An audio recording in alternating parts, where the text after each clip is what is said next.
Hello everyone, math থেকে যে প্রথম কোশ্চেন দেওয়া আছে, একটি জল ভরা পাত্রের ওজন 40 কিলোগ্রাম। যদি পাত্রটি অর্ধেক ভর্তি থাকে তবে তার ওজন হয় 30 কিলোগ্রাম। বলছে খালি পাত্রের ওজন কত আমাদের বার করতে দিয়েছে। দেখো আমাদের বলছে জল ভরা পাত্রের ওজন 40 কিলোগ্রাম। আচ্ছা, জল ভরা পাত্র মানে কি? জল মানে ওয়াটার প্লাস পাত্র, ঠিক আছে? এর ওজন কত? 40 কিলোগ্রাম। আর কি বলছে, পাত্র যদি অর্ধেক ভর্তি থাকে, অর্ধেক মানে অর্ধেক জল, পাত্র তো অর্ধেক হয় না, জল অর্ধেক হয়।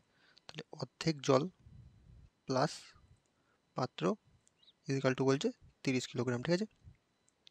তো যদি এটা আমরা বিয়োগ করি, যদি বিয়োগ করে দিই পুরোটাকে, দেখো পাত্র কেটে যাচ্ছে, তাহলে কি ওয়াটার আর মাইনাস W/2। তো ডাব্লু থেকে W/2 বিয়োগ করলে আমাদের W/2ই পড়ে থাকে, ঠিক আছে? এক থেকে হাফ বিয়োগ করলে হাফই পড়ে থাকে, ঠিক আছে? ইজিক্যাল টু 30 আর 10 40। তাহলে ডাব্লু ইজিক্যাল টু কী হয়ে যাবে? 10 দুগুণি 20। মানে ওয়াটার পেলাম আমরা কত? 20 কিলোগ্রাম, ঠিক আছে? কেজি। আর আমাদের কি বলছে? বলছে খালি পাত্র ওজন কত, মানে শুধু আমাদের পাত্র ওজনটা জানতে চেয়েছে। তাহলে W plus P equal to আমরা জানি 40। তাহলে এখানে যদি আমরা ডাব্লুর জায়গায় 20 বসিয়ে দিই, তাহলে কি আমরা পাত্র ওজন পেয়ে যাবো।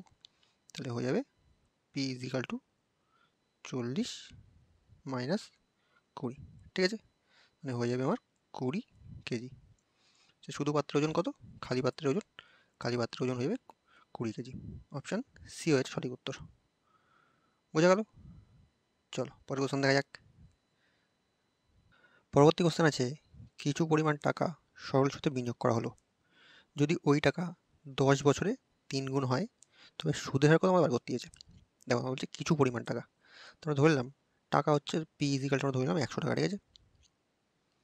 বলছে কি 10 বছরে 3 গুণ হচ্ছে, মানে আমরা টি ইজিক্যাল টু 10 বছর, বলছে 3 গুণ হচ্ছে। আচ্ছা, আসল আমরা ধরলাম 100, তাহলে 3 গুণ হওয়া মানে কত? হয়ে যাবে 300, ঠিক আছে? তাহলে এখান থেকে সুদ কত বাড়ছে? সুদ হচ্ছে 200 টাকা, ঠিক আছে? তা আমরা বলতে পারি আই ইজিক্যাল টু 200 টাকা। আমাদের জানতে চাইছে সুদের হার কত, মানে আর ইজিক্যাল টু কত আমাদের জানতে চাইছে। সূত্র বসাই, I equal to P R T by 100। I equal to পেয়েছি 200 ইজিক্যাল টু পি হচ্ছে 100, আর আমাদের বার করতে হবে টি হচ্ছে 10 বছর ডিভাইড বাই 100, ঠিক আছে? 100 কেটে যাচ্ছে, শূন্য দিয়ে একটা শূন্য কেটে যাচ্ছে, তার মানে থাকছে কি, আমার থাকছে আর ইজিক্যাল টু ওপাশে 20 থাকছে, মানে 20%। বোঝা গেল? সুদের হার হবে 20%। অপশান এ হয়েছে সঠিক উত্তর। পরবর্তী কোশ্চেন আছে, দুটি পেন ও 3টি পেন্সিলের দাম 64.50 টাকা। বলছে হলে এবং 3টি পেন ও 2টি পেন্সিলের দাম 93 টাকা হলে আমাদের বলছে একটি পেন ও 4টি পেন্সিলের দাম কত। তো খুব ভালো কোশ্চেন আছে। আমরা পেনটাকে পি দ্বারা ডিনোট করি, আমাদের বলছে 2টি পেন আর কি 3টে পেন্সিল, আর পেন্সিলটাকে আমরা কি সি দ্বারা ডিনোট করি, ঠিক আছে? 3টে পেন্সিল ইজিক্যাল টু আমাদের বলছে 64.50 টাকা। আর কি 3টে পেন আর 2টো পেন্সিল, 3টে পেন প্লাস 2টো পেন্সিল কত? 93 টাকা, ঠিক আছে? যদি আমরা যোগ করি কত আসছে? 3 আর 2 5টা পেন প্লাস 5টা পেন্সিল ইজিক্যাল টু 50 থাকছে এপাশে, 4 আর 3 7, কিছু না 9 হচ্ছে 15, তাহলে 157 টাকা থাকছে, 157.50।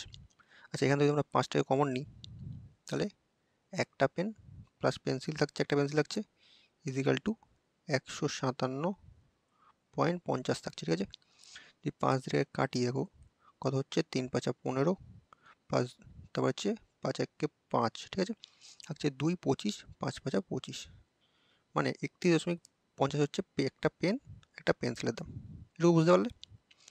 আমাদের বার করতে বলেছে একটা পেন আর 4টে পেন্সিল, একটা পেন আর 4টে পেন্সিলের দাম আমাদের বার করতে বলেছে। দেখো একটা পেন আর একটা পেন্সিল দাম আমরা পেয়েছি, আর এখান থেকে আমাদের একটা পেন আর 4টে পেন্সিল দাম বার করতে দিয়েছে, ঠিক আছে? তো এখানে যদি আমরা এটাকে এখানে যদি ভাঙি, এটাকে একটা পেন প্লাস 4টে পেন্সিলটাকে একটা পেন্সিল প্লাস 3টে পেন্সিল করি, তাহলে দেখো আমাদের এখানে মান পাচ্ছি, একটা পেন একটা পেন্সিলের দাম আমরা পাচ্ছি 31 টাকা 35 পয়সা, ঠিক আছে? 50 পয়সা, তাহলে 31.50, ঠিক আছে? আর 3টে পেন্সিলের দাম আলাদা করে বার করতে হবে, ঠিক আছে?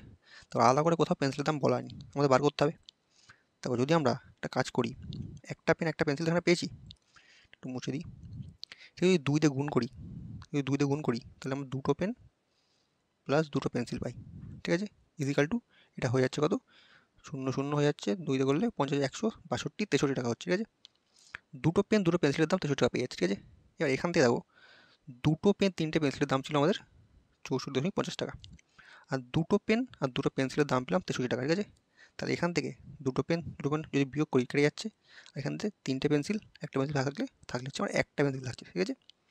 একটা পেন্সিল সমান সমান সেটা বিয়োগ করো, 64.50 থেকে 63 বিয়োগ করলে থাকে 1.50, মানে একটা পেন্সিলের দাম আমার দরকার ছিল, একটা পেন্সিলের দাম পেলো 1.5 টাকা। তাহলে তিনটে পেন্সিলের দাম কত, 3 × 4.5, মানে 4.5 টাকা। টোটাল কত হয়ে যাচ্ছে, 50 50 শূন্য, আর থেকে 1 5 আর 1 6 আর 36 টাকা। তাহলে আমার অ্যান্সার কী ভ্যালু হচ্ছে একটা পেন আর চারটে পেন্সিলের দাম 36 টাকা, এটা আমার অ্যান্সার। অপশান কোথায় আছে, অপশান ডি আছে 36 টাকা, অপশান ডি হয়ে সঠিক উত্তর। বোঝা গেল? চলো পরের কোশ্চেন দেখা যাক। পরবর্তী কোশ্চেন আছে, দুটি ধনাত্মক পূর্ণ সংখ্যার বর্গের সমষ্টি 233 এবং তাদের গুণফল 104। বলছে সংখ্যা দুটির পার্থক্য তোমায় জানতে হবে। দেখো আমরা ধরে নিই দুটো ধনাত্মক পূর্ণ সংখ্যা কী আছে, একটা মনে করো এ, একটা মনে করো বি, ঠিক আছে। বলছে এদের বর্গের সমষ্টি, মানে এদের বর্গ মানে স্কোয়ার, তার সমষ্টি ইজিক্যাল টু বলেছে 233। আর কি বলছে, তাদের গুণফল 104। তো গুণফল মানে এ ইন্টু বি মানে এ বি সমান সমান 104। ওদের বার করতে বলেছে কি, সংখ্যা দুটির পার্থক্য, মানে আমাদের এ মাইনাস বি বার করতে বলেছে, ঠিক আছে। তো এ মাইনাস বি কী করে বার করবো, দেখো আমরা যদি এ মাইনাস বি তার হোল স্কোয়ার করি, তাহলে আমরা সূত্র জানি, সেটা হলো A square plus B square minus 2ab। এখান থেকে এ প্লাস বি এর A square plus B square মান বুঝিয়ে দাও, 233 মাইনাস 2 ইন্টু এ বির মান 104, 104 বসিয়ে দাও, তাহলে কত হচ্ছে 233 মাইনাস 208, তো থাকছে কত 8 5 13 3 থেকে 1 2 আর 1 মানে 1 আর 2 3 মানে 25 থাকছে, ঠিক আছে। আমাদের জানতে আছে এ মাইনাস বি এর মান, তাহলে এখানে আমরা কী পেলাম, এ মাইনাস বি তার হোল স্কোয়ার মান পেলাম 25, তাহলে এ মাইনাস বি মান কত হয়ে যাবে, এটাকে রুট করে দাও, এ মাইনাস বি ইকুয়াল টু হয়ে যাবে √25, তাহলে হয়ে যাবে 5। বুঝে গেল? তাহলে তার সংখ্যা দুটির পার্থক্য কত, সংখ্যা দুটির পার্থক্য হয়ে যাচ্ছে 5। অপশান এ হয়ে যাচ্ছে সঠিক উত্তর, সংখ্যা দুটির পার্থক্য হয়ে যাচ্ছে 5। বোঝা গেল? চলো পরের কোশ্চেন দেখা যাক। পরবর্তী কোশ্চেন আছে, একটি ছাত্রাবাসে 120 জন ছাত্রের 30 দিনের খাদ্য মজুদ ছিল। বলছে সেখানে কয়েকদিন পর 18 জন ছাত্র আসায় দেখা গেল বাকি খাদ্যে ছাত্রদের আর 20 দিন চলবে। বলছে কতদিন পর নতুন ওই 18 জন এসেছিল। তো আমাদের বলছে 120 জনের ছাত্রের 30 দিনের খাদ্য মজুদ ছিল, মানে 120 জন ছাত্রের ইন্টু 30 দিনের খাদ্য মজুদ আছে, ঠিক আছে। আমাদের বলছে সেখানে কয়েকদিন পর 18 জন এলো, 18 আসলে মোট কত হয়ে গেল, আগে 120 ছিল, তার সঙ্গে 18 যোগ হলো, মানে হয়ে গেল 138 জন, ঠিক আছে। এই 38 জনের কী বলছে, আর 20 দিনের খাদ্য মজুদ আছে, মানে আর 20 দিনের খাদ্য মজুদ আছে, ঠিক আছে। তাহলে আমার জানতে চাইছে কতদিন পর এসেছিল। দেখো প্রথমে 30 দিনের খাদ্য মজুদ ছিল, তো আমার জানতে চাইছে কতদিন পর এসেছিল। তারা মনে করি x দিন পর এসেছিল, তাহলে এর থেকে -x করে দিই, ঠিক আছে, এই দুটো সমান করে দিই, ঠিক আছে। এবার এক্সকে মান করলে এখান থেকে অ্যান্সার বেরিয়ে যাবে। দেখো যদি আমরা এখান থেকে কাটি, 20 কাটলে 6 20 120, ঠিক আছে, 6 দিকে যাচ্ছে, 6 দিয়ে কাটলে 6 1 6, 6 2 12, 11 3 6 18, ঠিক আছে, মানে 23 থাকছে, মানে 30 মাইনাস এক্স এ পাশে থাকছে ইজিক্যাল টু 23 থাকছে, তাহলে -x ইজিক্যাল টু 23 মাইনাস 30 করলে ওদিকে -7 আসবে, তাহলে মাইনাস তুলে দিলে x ইজিক্যাল টু হয়ে যাবে 7 দিন। মানে আমরা বুঝতে পারলাম ছাত্রগুলো 18 জন ছাত্র, নতুন ছাত্র 7 দিন পর এসেছিল। বোঝা গেল? অপশান বি হয়ে যাচ্ছে সঠিক উত্তর। চলো পরের কোশ্চেন দেখা যাক। পরবর্তী কোশ্চেন আছে, এক ব্যক্তি 480 টাকায় একটা ঘড়ি বিক্রি করলে 4% ক্ষতি হয়। বলছে যদি ঘড়িটির ক্রয় মূল্য 100 টাকা কম হলে তার শতকরা লাভ বা ক্ষতি কত হতো। দেখো একজন ব্যক্তি 480 টাকা একটা ঘড়ি বিক্রি করেছে, ঠিক আছে, এটার ফলে কী হয়েছে, তার 4% ক্ষতি হয়েছে, মানে সে ঘড়িটা তাহলে কত পার্সেন্ট বিক্রি করেছে, আমরা 100 থেকে 4 বিয়োগ, মানে আমরা বলতে পারি এটা হচ্ছে 96%। ঠিক আছে, 96% সমান সমান 480 টাকা। তাহলে আমরা এখান থেকে প্রথমে বার করে নিই যে 100% মানে ঘড়িটার আসল ক্রয় মূল্য কত ছিল, তাহলে আমরা বুঝতে পারবো যে তার দাম কত, ঘড়িটার আসল দাম কত। তাহলে 480 ডিভাইড বাই 96 ইন্টু 100। ঠিক আছে, যদি আমরা কাটি এটাকে 48 দিয়ে কাটলে 48 1 কে 48, 10 থাকছে উপরে, 48 দুগুণে 96, 2 দিয়ে কাটলে 5, মানে ঘড়িটার আসল দাম ছিল 500 টাকা কস্ট প্রাইস। ঠিক আছে, সে সেটাকে 480 টাকা বিক্রি করেছে, যার ফলে 4% ক্ষতি হয়েছে। আমাদের বলছে যদি ঘড়িটার ক্রয় মূল্য তাদের সিপি 100 টাকা কম হতো, 100 টাকা যদি কম হতো তাহলে কত হতো দাম, কস্ট প্রাইস কত হতো, 400 টাকা হতো। ঠিক আছে, তাহলে তার শতকরা কত লাভ বা ক্ষতি হতো।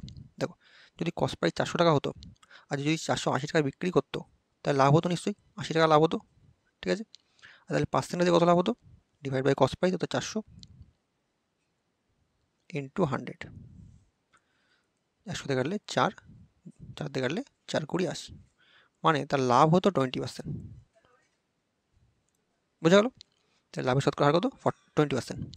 অপশান বি হয়েছে সঠিক উত্তর। বুঝতে পারলে? চলো পরের কোশ্চেন দেখা যাক। পরবর্তী কোশ্চেন আছে, বৃত্তের ব্যাসার্ধ 10% হ্রাস পেলে ক্ষেত্রফল শতকরা কত হ্রাস পাবে জানতে চেয়েছে। দেখো, ব্যাসার্ধ 10% হ্রাস পাচ্ছে মানে কি, 10% মানে আমরা জানি হচ্ছে 1/10, মানে আগে যদি 10 থেকে থাকে এখন 1 কমছে, মানে কত হচ্ছে, 9 হচ্ছে। ঠিক আছে, আর বলছে ক্ষেত্রফল শতকরা কত নামছে, মানে হ্রাস পাচ্ছে, তার ক্ষেত্রফল সূত্র কি, পাই আর স্কোয়ার। ঠিক আছে, বৃত্তের ক্ষেত্রফল সূত্র।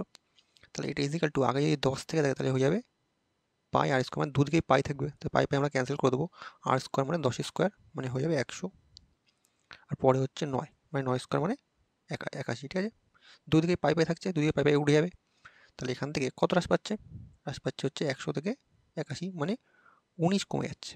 আমাদের বলছে শতকরা কত হ্রাস পাচ্ছে, তো 100-র উপরে 19 কমছে, মানে হয়ে যাবে আমার 19% হ্রাস পাচ্ছে। ঠিক আছে, বৃত্তের ক্ষেত্রফল শতকরা 19% হ্রাস পাচ্ছে। অপশান ডি হয়েছে সঠিক উত্তর।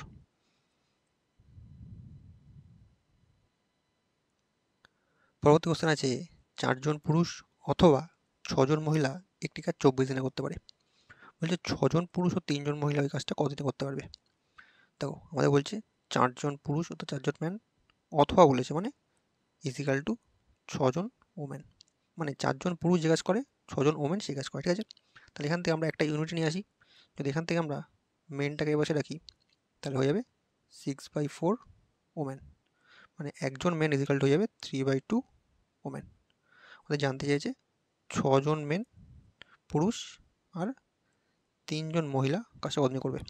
দেখো, 1m ইজিক্যাল টু 3/2 পেয়েছি, তাহলে 6 ইন্টু 3/2 করে দাও, প্লাস 3 ওমেন, পুরোটা ওমেনটা কনভার্ট হয়ে যাবে, 2 দিয়ে কাটলে 3, 3 3 9 3 12 ওমেন হয়ে যাবে। ঠিক আছে, তাহলে 12 জন ওমেন কাজটা কতদিনে করবে সেটা আমাদের বের করতে হবে। দেখো, 6 জন 24 দিনে করছে, 6 জন করছে 24 দিনে, তাহলে 12 জন কতদিনে করবে, নিশ্চয়ই অর্ধেক টাইম লাগবে, মানে হয়ে যাবে 12 দিনে। বোঝা গেল? 12 জন ওমেন ওই কাজটা 24 দিনে, মানে 6 জন পুরুষ ও 3 জন মহিলা কাজটা 24 দিনে করে ফেলবে, সরি 12 দিনে করে ফেলবে। অপশান ডি হয়েছে সঠিক উত্তর। চলো পরের কোশ্চেন দেখা যাক। পরবর্তী কোশ্চেন আছে, এক অসাধু দোকানদার জাল বাটখারা ব্যবহার করে ক্রেতা এবং বিক্রেতা উভয়ের থেকে 20% করে লাভ করে। বলছে তাহলে ওই অসাধু দোকানদারের শতকরা লাভের হার কত। দেখো, আমরা যখন বলেছিলাম আমাদের কী বলছে, আমাদের ক্রেতা বিক্রেতা উভয়ের কাছ থেকে 20% লাভ করছে, মানে ক্রেতার কাছ থেকে 20% লাভ করছে আর বিক্রেতার কাছ থেকে 20% লাভ করছে।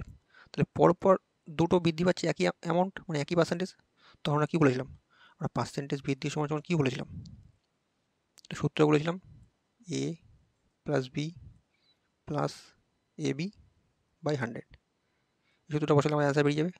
তাহলে এ মানে 20, বি মানে 20, প্লাস 20 ইন্টু 20 ডিভাইড বাই 100, দুটো শূন্য কাটো, একটা শূন্য একটা শূন্য, একটা শূন্য একটা শূন্য, মানে থাকছে হচ্ছে 20 আর 20 40, ওদিকে 2 2 4, মানে হয়ে যাবে 44% বৃদ্ধি।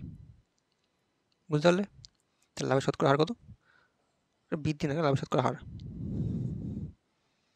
তাই তো, লাভের শতকরা হার হয়ে যাচ্ছে 44%। অপশান সি হয়েছে সঠিক উত্তর।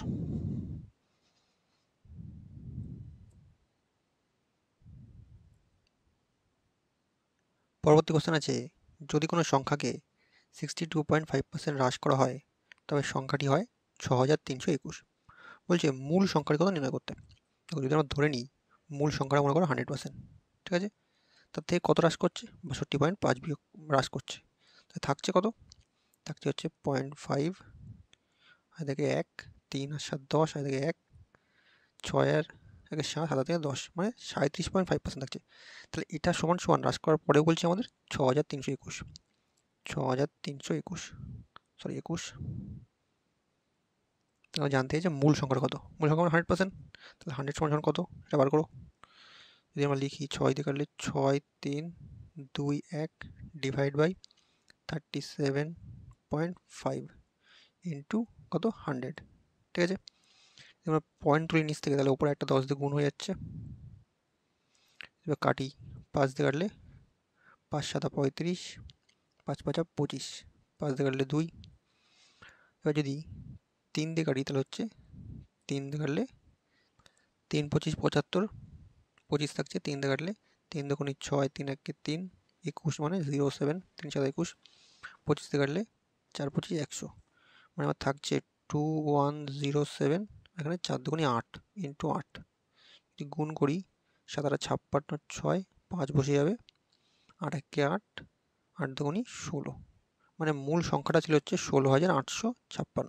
এটা হয়ে যাবে আমার অ্যান্সার। অপশান সিতে আছে 16,856, অপশান সি হয়ে যাচ্ছে আমার সঠিক উত্তর। বোঝা গেল? তো এই লাস্টটা কোশ্চেন। ভিডিওটা ভালো থাকলে অবশ্যই লাইক করে নিও।